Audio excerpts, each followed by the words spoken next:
వర్తమానం వార్తలకు స్వాగతం. నేను మీ ఉదయ్ కుమార్. ఈరోజు వార్తల్లోని ముఖ్యాంశాలు. గాజాపై ఇజ్రాయెల్ దమనకాండ, అనాథలుగా మారిన 38,000కు పైగా చిన్నారులు.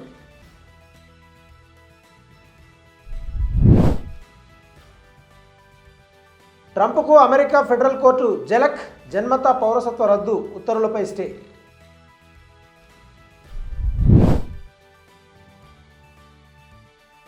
తొంభై శాతం యువ ఉద్యోగులు ఒత్తిడితో సతమతమవుతున్నారన్న నివేదిక.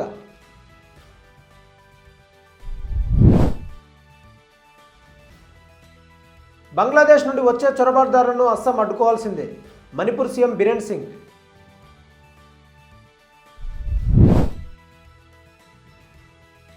హైదరాబాద్లో కొత్త ఐటీ సెంటర్ను ప్రారంభించనున్న విప్రో 5,000 మందికి ఉద్యోగాలు.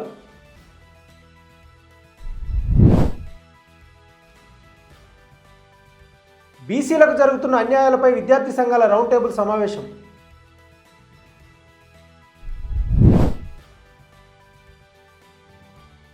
కొత్త రేషన్ కార్డుల జారీ ఓ నిరంతర ప్రక్రియ అని ప్రకటించిన మంత్రి ఉత్తమ్ కుమార్ రెడ్డి.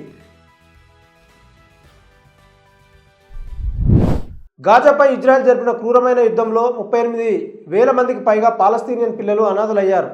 2023 అక్టోబర్ నుండి గాజాపై ఇజ్రాయెల్ జరిపిన జాతి విధ్వంస యుద్ధంలో చిన్నారులు అనాథలుగా మారారని ఆరోగ్య మంత్రిత్వ శాఖ అధికారి ఒకరు తెలిపారు. ఈ యుద్ధంలో కనీసం 14,000 మంది మహిళలు కూడా వితంతువులయ్యారని ఆ దేశ ప్రతినిధి జహీర్ అల్ వహీద్ చెప్పారు.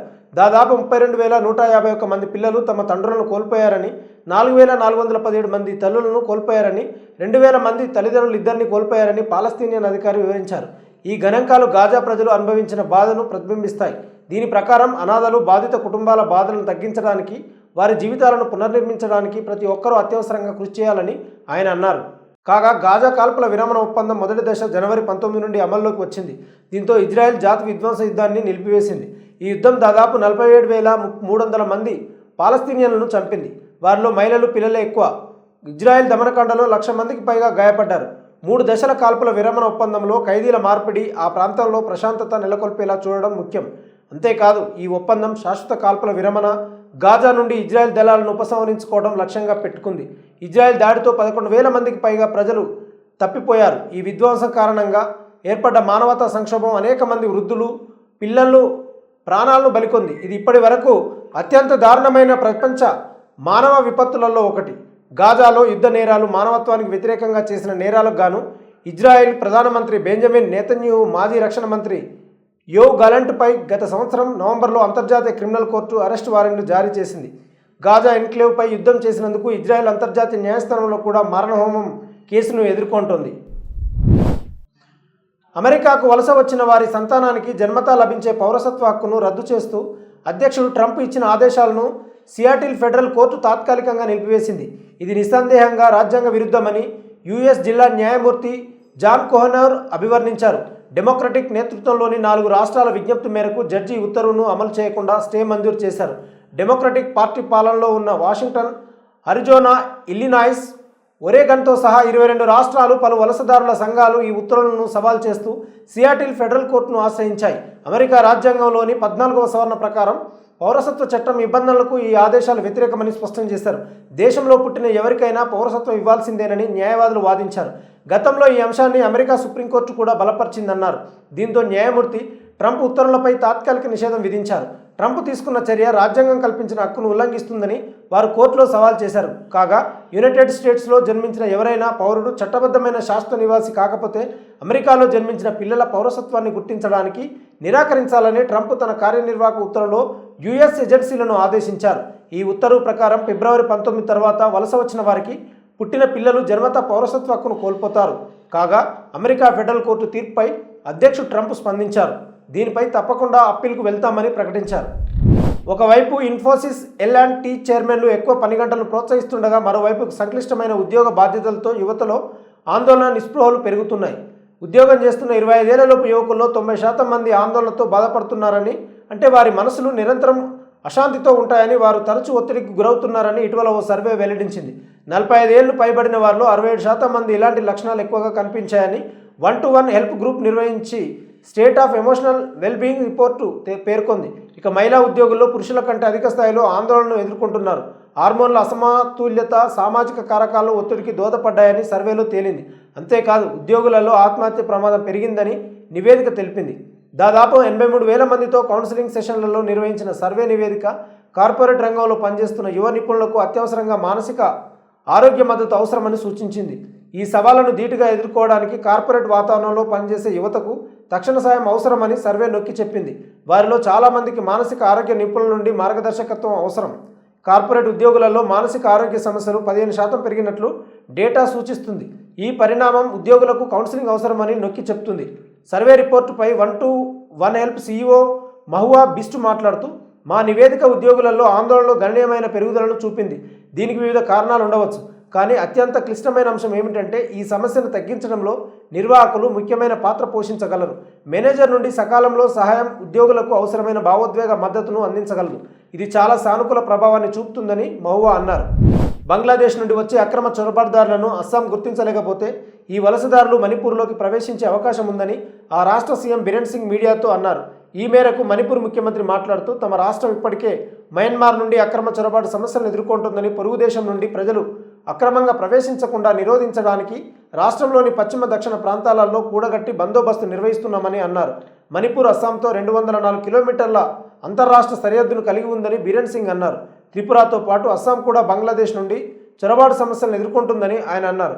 బంగ్లాదేశ్ నుండి అక్రమ చొరబాటుదారులను అస్సాం అడ్డుకోకుంటే వీరంతా మణిపూర్లోకి ప్రవేశించే అవకాశం ఉందని సీఎం బిరెన్ సింగ్ విలేకరులతో అన్నారు. అస్సాం, త్రిపుర బంగ్లాదేశ్తో వందలాది కిలోమీటర్ల సరిహద్దును పంచుకుంటాయి. రెండు రాష్ట్రాల అంతర్జాతీయ సరిహద్దులలో చాలా ప్రాంతాల్లో కంచె ఉంది, కానీ కొన్ని ప్రాంతాలలో ఇప్పటికీ కంచె వేయలేదు.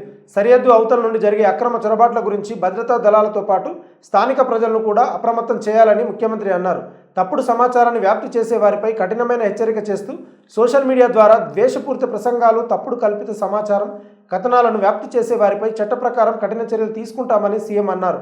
మరోవంక రాష్ట్రంలో శాంతి భద్రతల పరిస్థితి మెరుగుపడడంతో పరిపాలనను ప్రజల వద్దకు తీసుకువెళ్లేందుకు రాష్ట్ర ప్రభుత్వం గో టు హిల్స్ మిషన్ను తిరిగి ప్రారంభించిందని మణిపూర్ ముఖ్యమంత్రి ప్రకటించారు. గిరిజనులు నివసించే తమంగ్ లాంగ్ జిల్లాలో సుమారు 300 కోట్ల విలువైన వివిధ ప్రాజెక్టులను చేపట్టామని మణిపూర్ సీఎం బిరెన్ సింగ్ అన్నారు. ప్రఖ్యాత ఐటీ కంపెనీ విప్రో హైదరాబాద్లో కొత్త ఐటీ సెంటర్ను ప్రారంభించనుంది. తద్వారా 5,000 మందికి ఉద్యోగాలు రానున్నాయి. హైదరాబాద్ ఫైనాన్షియల్ డిస్ట్రిక్ట్లోని గోపనపల్లిలో మరో ఐటీ సెంటర్ను ఏర్పాటు చేయనున్నట్టు తెలిపింది. ఈ సెంటర్ ద్వారా ప్రత్యక్షంగా పరోక్షంగా 1,000 మందికి ఉద్యోగాలు లభిస్తాయి. దావోస్లో వరల్డ్ ఎకనామిక్ ఫోరం సదస్సులో విప్రో ఎగ్జిక్యూటివ్ చైర్మన్ రిషద్ ప్రేమ్జీతో ముఖ్యమంత్రి రేవంత్ రెడ్డి, ఐటీ మంత్రి శ్రీధర్ బాబు సమావేశమయ్యారు. ఈ భేటీ అనంతరం విప్రో నుంచి ఈ కీలక ప్రకటన వెలువడింది. మరోవైపు హైదరాబాద్లో విప్రో విస్తరణ నిర్ణయాన్ని సీఎం రేవంత్ స్వాగతించారు. విప్రో వంటి ప్రఖ్యాత సంస్థలకు అనువైన వాతావరణం కల్పించేందుకు, తగిన మద్దతు ఇచ్చేందుకు తమ ప్రభుత్వం కట్టుబడి ఉందని తెలిపారు. విప్రో విస్తరణతో తెలంగాణలో ఐటీ రంగం మరింత వృద్ధి చెందుతుందని అన్నారు. కొత్త విప్రో సెంటర్ రాబోయే 2-3 ఏళ్లలో పూర్తవుతుందని తెలిపారు. తెలంగాణ ప్రభుత్వంతో విప్రో చేసుకున్న ఒప్పందంతో ఐటీ పెట్టుబడుల గమ్యస్థానంగా రాష్ట్ర ఖ్యాతి మరింత పెరుగుతుందని సీఎం చెప్పారు. ఈ సందర్భంగా విప్రో ఎగ్జిక్యూటివ్ చైర్మన్ రిషద్ ప్రేమ్జీ మాట్లాడుతూ, కొత్త ఆలోచనలను తీసుకురావడానికి, ప్రజలకు మరిన్ని అవకాశాలు సృష్టించడానికి విప్రో తెలంగాణ ప్రభుత్వంతో కలిసి పనిచేయాలని కోరుకుంటున్నట్లు రిషద్ అన్నారు. రాష్ట్రంలోని యువతకు కొత్త నైపుణ్యాలను నేర్పించడంలో సాయం చేయాలని, యంగ్ ఇండియా స్కిల్స్ యూనివర్సిటీకి మద్దతు ఇవ్వాలని తెలంగాణ పరిశ్రమల మంత్రి డి శ్రీధర్ బాబు విప్రోను అభ్యర్థించారు. Kakatiya university BC students union ఆధ్వర్యంలో రౌండ్ టేబుల్ కాన్ఫరెన్స్ నిర్వహించారు.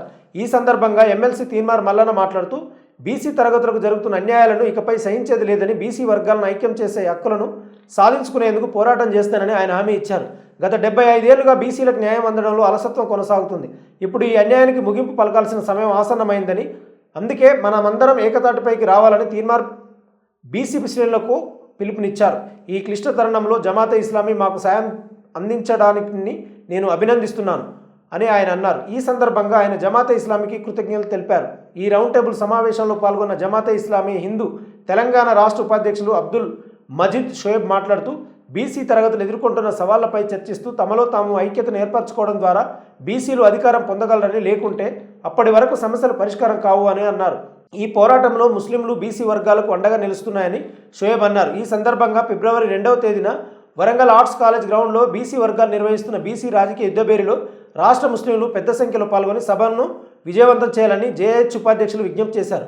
Kakatiya university BC students union ఆధ్వర్యంలో జరిగిన ఈ రౌండ్ టేబుల్ సమావేశంలో తీన్మార్ మల్లన్న, జమాతే ఇస్లామీ హిందూ తెలంగాణ రాష్ట్ర ఉపాధ్యక్షులు అబ్దుల్ మజీద్ షోయబ్, మీడియా సెక్రటరీ జైముద్దీన్ అహ్మద్, రాష్ట్ర zonal in charge director Alimuddin Irshad, ఇతర బీసీ తరగతుల విద్యార్థి సంఘాల ప్రతినిధులు పాల్గొన్నారు. పార్లమెంట్లో అంటే ఉన్న రిజర్వేషన్ కూడా సరిగ్గా ఇవ్వడం లేదు.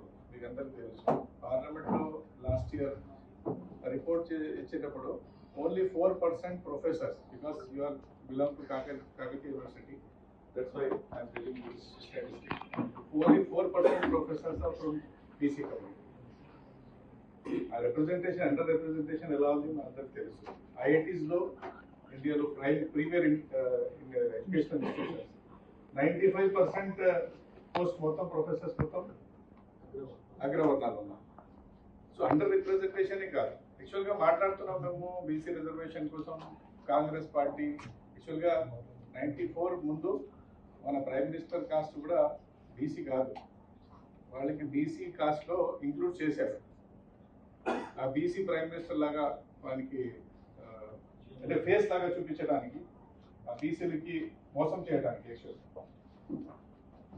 యాక్చువల్గా ఏంటంటే బీసీలు కాంగ్రెస్ పార్టీతోనే, బీజేపీతోనే, ఇతర అగ్రవర్ణాల పార్టీతోనే మనం ఎక్స్పెక్ట్ చేస్తే అది చాలా తప్పు. కొత్త రేషన్ కార్డుల కోసం దరఖాస్తు చేసుకోవడానికి గడువు అంటూ ఏమీ లేదని, అదొక నిరంతర ప్రక్రియ అని పౌర సరఫరాల మంత్రి ఉత్తమ్ కుమార్ రెడ్డి స్పష్టం చేశారు. కరీంనగర్ పార్లమెంటరీ నియోజకవర్గంలో ప్రజాపాలన గ్రామ సభలలో పాల్గొన్న ఆయన మాట్లాడుతూ, అర్హులు లబ్ధిదారుల జాబితాలో తమ పేర్లను తనిఖీ చేసుకోవాలని, ఒకవేళ పేర్లు లేకపోతే అధికారుల ద్వారా దరఖాస్తు చేసుకోవాలని ప్రజలను కోరారు. ఇవాళ అప్లై చేసుకున్న అర్హులకు రేషన్ కార్డు ఇస్తామని మంత్రి చెప్పుకొచ్చారు. రేషన్ కార్డులు దాదాపు అన్ని పేద కుటుంబాలకు ఇస్తున్నాము. అందువల్ల అర్హత ఉన్న ప్రతి లబ్ధిదారుడు రేషన్ కార్డుల ద్వారా పీడిఎస్లో భాగమయ్యేలా చూసుకోవాలని మేము నిర్ణయించామని ఆయన అన్నారు. అర్హత గల చివరి వ్యక్తి వరకు రేషన్ కార్డు అందిస్తామని మంత్రి ఉత్తమ్ కుమార్ రెడ్డి తెలిపారు. 10 ఏళ్ల బీఆర్ఎస్ పాలనలో 40,000 మందికి మాత్రమే రేషన్ కార్డులు అందించారని విమర్శించారు. కాంగ్రెస్ సర్కార్ 40 లక్షల మందికి లబ్ధి చేకూరేలా కొత్త రేషన్ కార్డుల మంజూరు విధానంలో మార్పులు చేసి అర్హులందరికీ కార్డులు అందిస్తున్నామన్నారు. రేషన్ కార్డుల ద్వారా ప్రజలకు 6 కిలోల సన్నబియ్యం ఉచితంగా ఇవ్వనున్నట్లు ప్రకటించారు. తెలంగాణలో కాంగ్రెస్ ప్రభుత్వం ప్రారంభించిన సంక్షేమ కార్యక్రమాలు అర్హత ఉన్న ప్రతి వ్యక్తికి చేరేలా రూపొందించామని, ఎవరిని అసంతృప్తి పరచమని మంత్రి పేర్కొన్నారు. రవాణా బీసీ సంక్షేమ మంత్రి పొన్నం ప్రభాకర్, ఎమ్మెల్సీ టి జీవన్ రెడ్డి స్థానిక ఎమ్మెల్యేలతో పాటు మానుకొండూరు, చొప్పదండి, వేములవాడ, ధర్మపురి అసెంబ్లీ నియోజకవర్గాలలో మంత్రి ఉత్తమ్ పర్యటించారు. ఈ వార్తలు ఇంతటితో సమాప్తం. మరిన్ని విశేషాలతో మళ్ళీ కలుద్దాం. నమస్కారం. సబ్స్క్రైబ్ చేయండి, షేర్ చేయండి, కామెంట్ చేయండి, వర్తమానాన్ని ప్రజల్లోకి తీసుకెళ్ళండి. ధన్యవాదాలు.